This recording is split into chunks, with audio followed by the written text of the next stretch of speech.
Here's more wrestling news for January 26, 2023, and we're starting off with some unfortunate news from AEW as Britt Baker is on the shelf once again.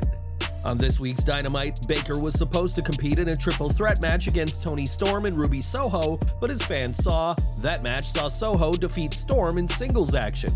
It isn't clear what exact injury the former AEW Women's World Champion is dealing with, just that she is hurt and will be out of action for an undetermined amount of time. Hopefully this won't keep Baker out for long, and even when she couldn't compete earlier in her AEW run due to a knee issue, she appeared on AEW TV and was heavily involved in on-screen stories. As for what's next for her, that depends on how quickly Baker heals up, and we're hoping for a full and speedy recovery for the DMD of AEW.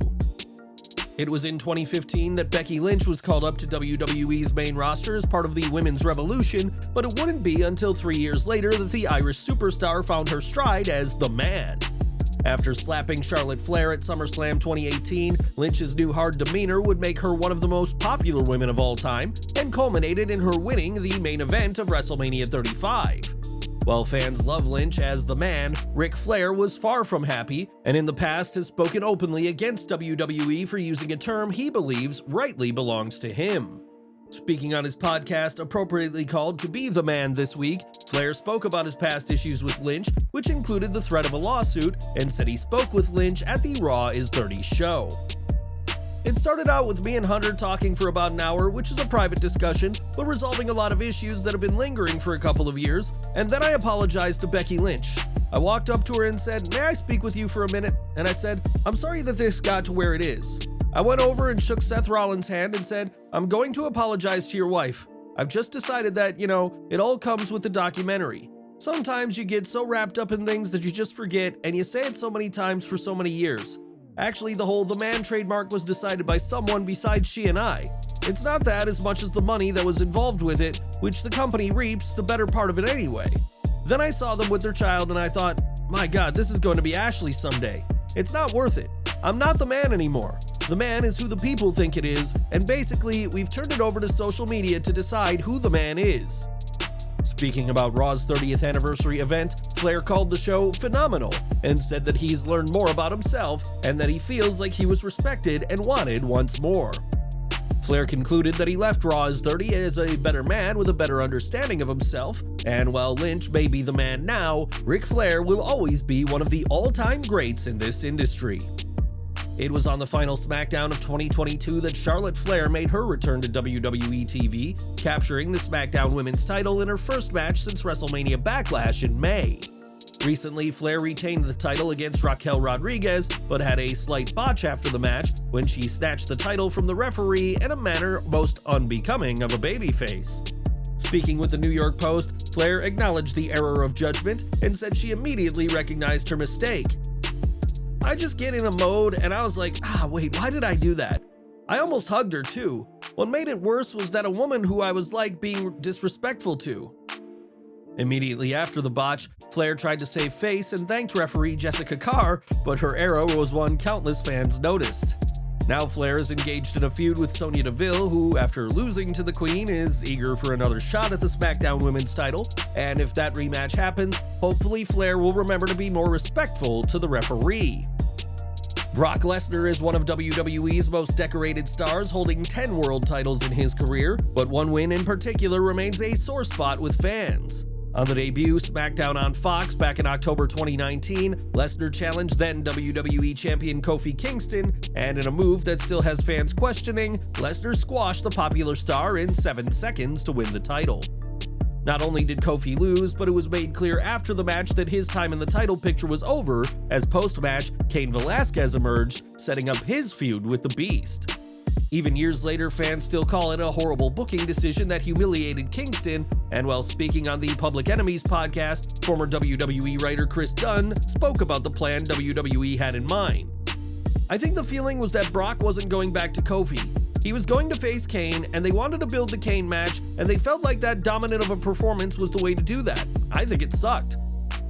The only time Kofi and Lesnar would face off again would be in the 2020 Men's Royal Rumble, a match that would see Brock quickly eliminate the former champion, And with Velasquez getting released shortly after, many feel that this title change and ending Kofi Mania so abruptly was all for nothing.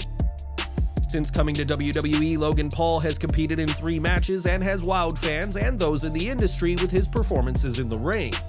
Facing off against the Mysterios, The Miz, and Roman Reigns, Paul has shown he belongs in the ring, but not everyone has been blown away by the Maverick. Speaking to Chris Van Vliet of Insight, John Morrison talked about Paul and questioned the passion of the YouTuber turned WWE superstar. Remember when he had that match and he said he blew out his knee, all 3 ligaments, ACL, PCL, MCL, and come to find out, just kind of a sore knee? Man, poor guy.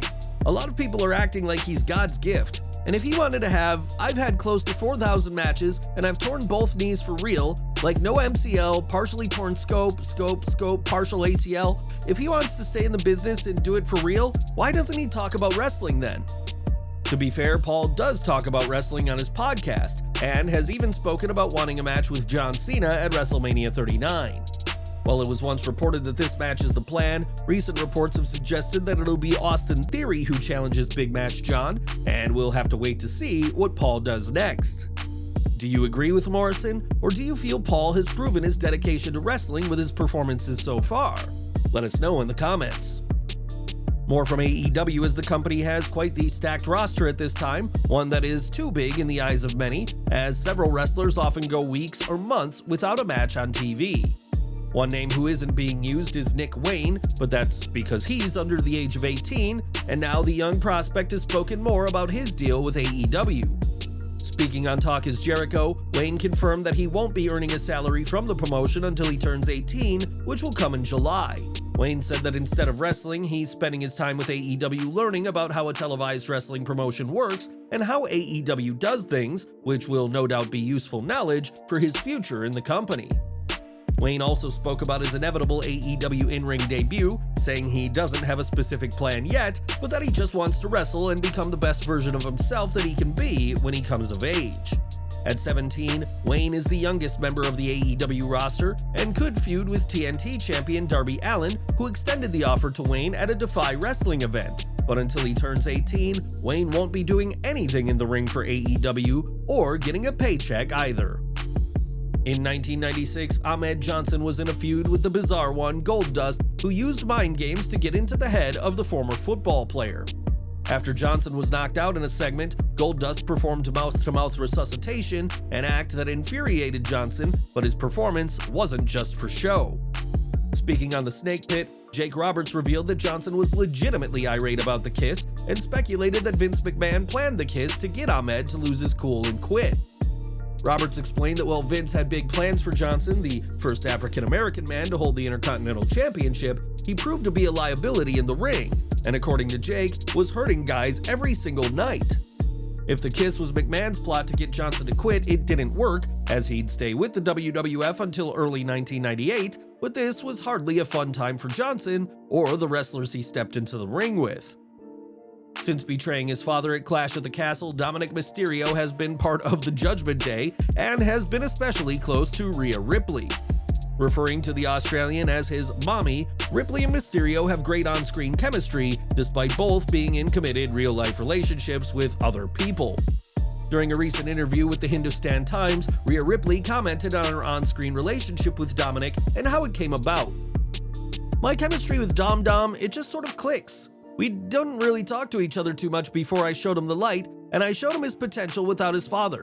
It's funny how our relationship sort of started. I was targeting him for a while because I thought he was weak, but then he showed all of us exactly how strong he truly is by taking out Edge, taking out Rey, and just choosing his own path and getting out of his father's shadow, which is all that we really wanted to see from him. So seeing him grow every single week has been a highlight of mine, and he makes me proud every single Monday. Our chemistry kept growing and growing and growing, and that's what you see today. It was just meant to be." Ripley is in real life in a relationship with AEW's Buddy Matthews, while Dominik recently got engaged to his longtime girlfriend Juliet. The young Mysterio has come a long way from being in the shadow of his famous father and has now become a star in his own right, and the future looks bright for the Judgment Day member. It's safe to say that 2021 was a huge year for Bianca Belair, who started the year by winning the Women's Royal Rumble match.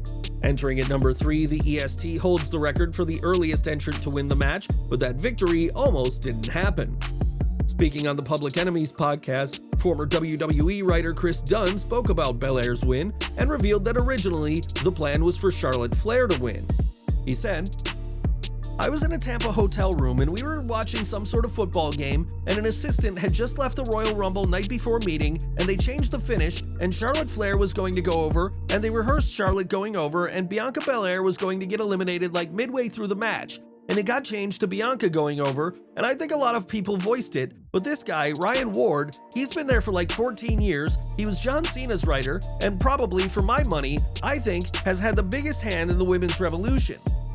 He was the lead writer in the golden days of NXT with Kevin Owens and Sami Zayn and the Four Horsewomen, all that stuff.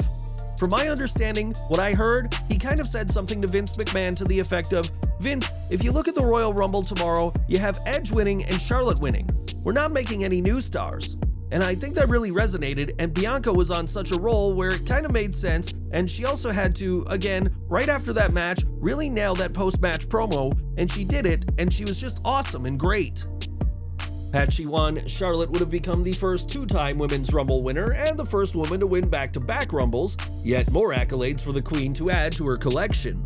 Given how popular Belair is, WWE made the right call giving her the victory, and now the Raw Women's Champion is focused on retaining her title at the event this year against Alexa Bliss. And we're ending with John Cena, as it's been reported that the 16-time WWE World Champion will be competing at this year's WrestleMania, but the question now is who will he face? Last year, WWE heavily teased a match between Cena and Austin Theory, as the latter was taking shots at John over the summer and continues to take the occasional dig to this day. Now, Cena vs. Theory looks like a real possibility for WrestleMania, but when speaking on Legion of Raw, Vince Russo argued that this is a match John would be an idiot not to win. I'm gonna say this right now, if John Cena puts over Austin Theory, he's an absolute idiot. I'll tell you that right now, bro. With all due respect, he's an idiot, because he's not putting over a guy that's over. Cena could pass the torch and take the big payday. The only problem is, none of it is believable. I'm not talking as in a shoot here, but maybe Austin Theory could beat up John Cena in a fight, I don't know. I'm talking about a way both of these characters were built. If an Austin Theory all of a sudden beats John Cena, nobody would believe it. He's not at that level. Well, it had been reported that it would be Cena versus Logan Paul at WrestleMania. More recent reports have stated that Cena versus Theory is indeed the plan for the show of shows.